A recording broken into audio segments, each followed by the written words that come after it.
What's up, everybody? Welcome back to day 2. So today I cut this chunk of scrap from a heat shield, and I'm gonna go ahead and try to grind out this line here, this circle, and I got a hole to bolt, and this is I'm gonna cut a small hole in the middle, and this is going to be my vent reducer, and I'm gonna make a smaller one that's gonna cover the middle hole so that I can close it all the way. And I'll have adjustable vent size. Something I wanted, so I'm gonna do it. So I hope you enjoy.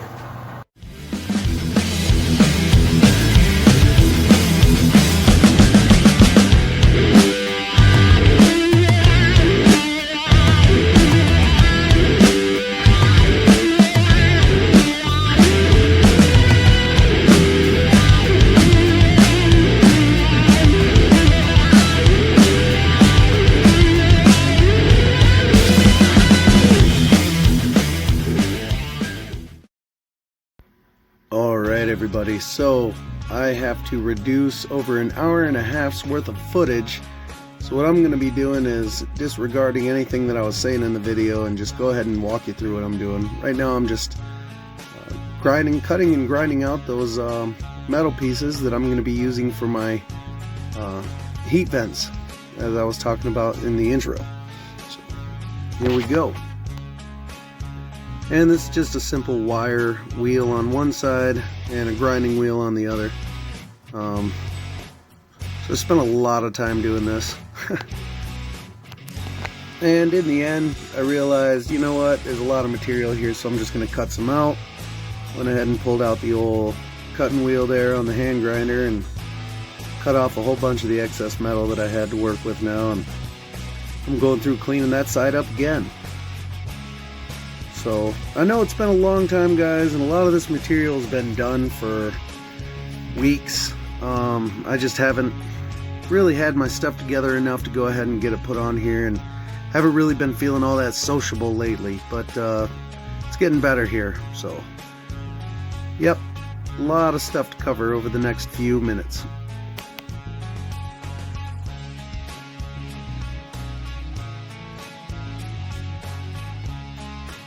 And here you can see I'm just marking my center lines. I'm going to punch and drill the center hole there and see where everything lines up so that I can put the bolt in the side to hold all the lids down. Just tapping it around in place so that I make sure I've got the right angles for every piece. A lot more hammer tapping work to do here coming up next.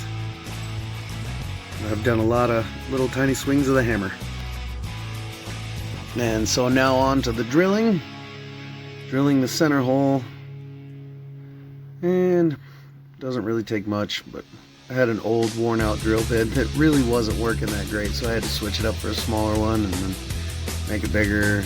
Then I just kind of gave up on the drilling altogether, and I said, you know what, I'm gonna go ahead and use the deburring bit to bore the hole out much bigger.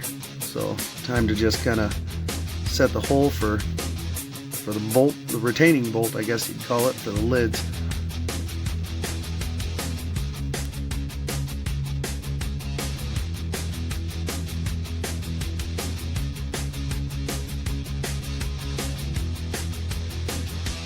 And now that I've got that there, I can go ahead and weld a bolt to the bottom of the lid so that it never has to be tightened or loosened from the inside, and just the outside has to be worked.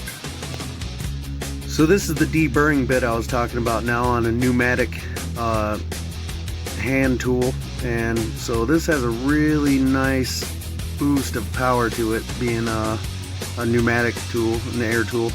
And that deburring bit, it was phenomenal. It just really kind of chewed away at all the metal I wanted. It was really easy to work with, really easy to make a nice round hole with. This was like one of my first times using a little tool like that for this kind of job, and I just really appreciated it. Made it very crafty feeling. Alright, so very shortly we're going to move over to the other station where I was lining and cutting the sheet metal. What we've got here you'll see is I'll be using a little blue wax pencil to draw on the metal, and that's really nice to leave a nice little trace outline. And I just want to make sure that I cover the little hole and make it nice and neat.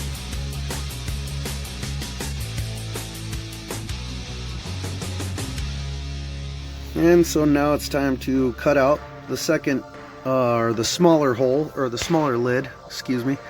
And just gonna make some rough cuts just to knock out the majority of the metal there. See, nothing too fancy, just taking off big chunks and rounding it out a little bit rough. And then, yeah, we're gonna pound her into a little bit of a shape and then smooth it out on the wheel. Nothing you guys haven't seen before.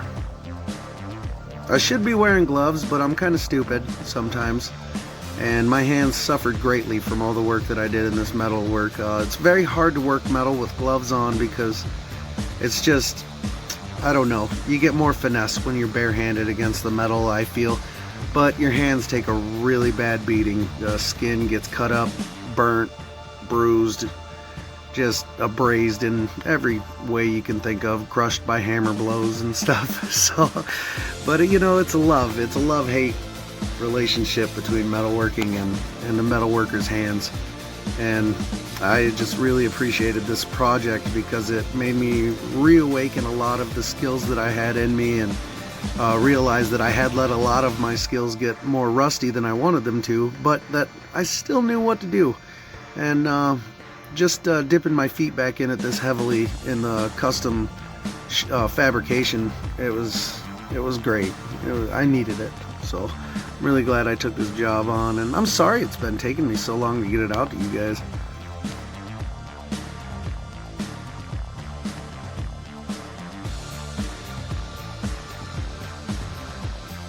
Alright, now you'll notice on this one the camera changes a bunch because I was just banging, and this might be the one where I was messing up a lot, just banging, and watching the camera was just falling. So I think, yeah, I'm gonna use, oh,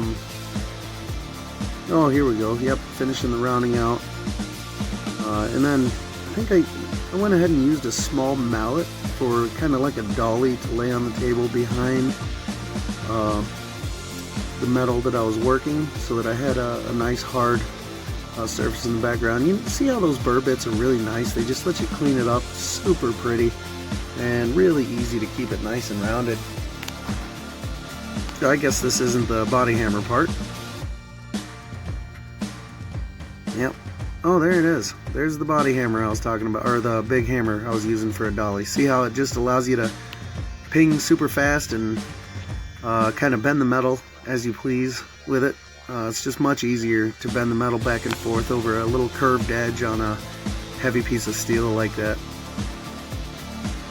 And that hammer works great because you really don't damage it. Man, that hammer's moving fast, like a bumblebee. That's pretty cool. It might be the fastest I've ever moved in my life in this video.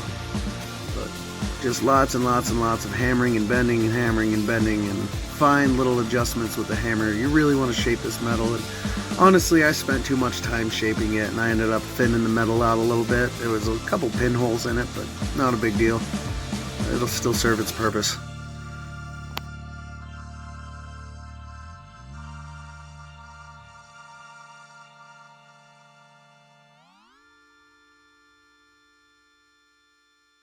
Just pinging away. Do you see how you can use the curve in two different ways? You can kind of hit the high end of the curve on the high end of the metal, and it'll bend it down in a soft manner, or you can hit the low end of the curve in the low end of the metal, and it'll bend it up. I meant the previous way. Or you can hit the low end of the curve on the low end of the curve of the hammer and the low part of the steel you're bending, and it'll bend it down.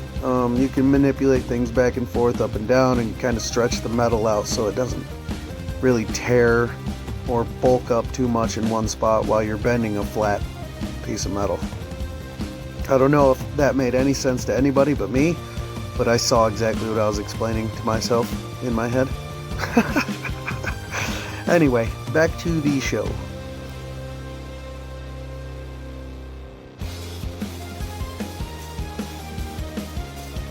And we're getting ready to see a Stew that looks pretty happy with his bent metals. And now just a nice little glimpse of how the lids look and how they operate. And I'll slow this down in the end. You'll see everything in more detail, but not so terribly bad for a few whacks of a hammer. And now for some welding.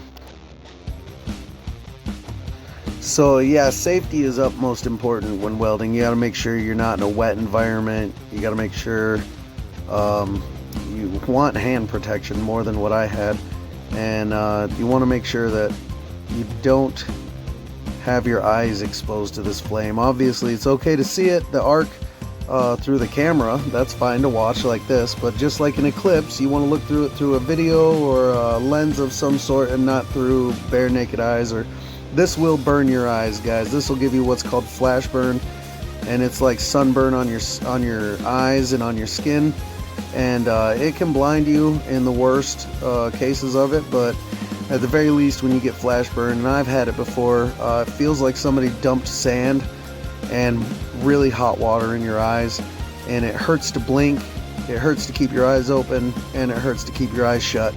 So nothing doesn't hurt until until it passes. They give you some nice painkiller medicated moisturizing eye drops, and that's about it. And so this part here, now I'm showing you, I made a little stopper for the back for the lid, and that just stops the lid from opening too far, stressing the hinges. So I'm welding that piece on now, and I kind of just turned my head away to tack it on before I put the helmet on. So just know that I was keeping my eyes closed and turned away from the welder while I didn't have that helmet on, which is still, not ideal, but sometimes it's really hard to have that big stupid thing on your head while you're trying to hold a couple things in exactly the right spot. Everybody uses their own techniques to weld, and I'm relearning mine. It's been many years since I've done this much welding and this much crafting and just fabricating, and man, all of it's been just such a great, awesome time. And so I appreciate you guys waiting for this and still being around to watch it. I'm really, really sorry that I didn't get this out to you sooner. I think this is it for the day, though. Oh, hi everybody, welcome back again. So I've made a lot of progress since yesterday, and or yesterday we made a lot of progress. Right now I'm just lining the inside. I've already put a layer of foundry cement at the bottom, and then a layer of broken bricks. Packed the cracks of the bricks with some foundry cement, and now I'm putting a second coat around the entire inside of the kiln, just a thin foundry cement coat. And Sebastian, the shop cat, is here, so let me show you what I'm doing. Sebastian, you're such a silly kitty. So I'm using this latex glove here just to avoid getting my hands covered. And as you see, there's my bottom layer of fire brick down there, and I'm just rubbing cement all over the side. And then I'll get my ceramic insulation and I'll put it up against some wet cement here after I put a layer of fire brick around the outside. Lots of work to do, and I'm not going to show you guys the whole process. I'll show you putting a few pieces of fire brick in when I get there, but this is going to take forever. I'll come back to you once we've got this ready for the insulation. So, funny thing about the insulation, we ended up putting a 10-inch stovepipe in there, and the fire brick was really thick against the outside wall, so we didn't have really much room of anything, so I just sealed the top with the ceramic insulation and a little bit of the leftover refractory cement.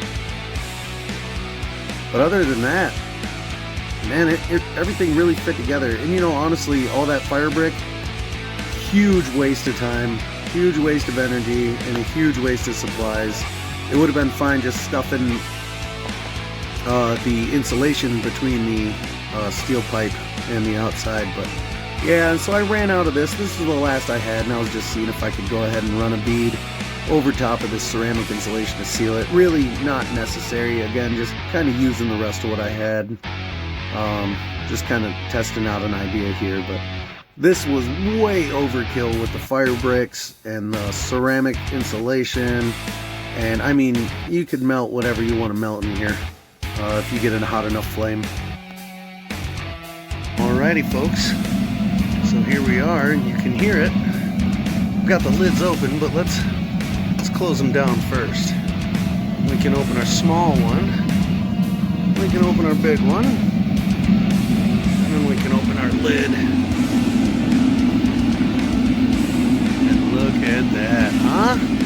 Thing's pretty cool. Put it on a stand here.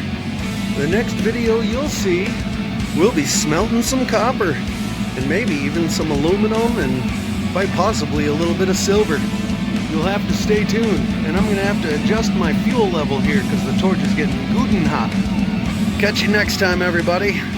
See you later. Alright guys, I'm gonna try something new on this outro here.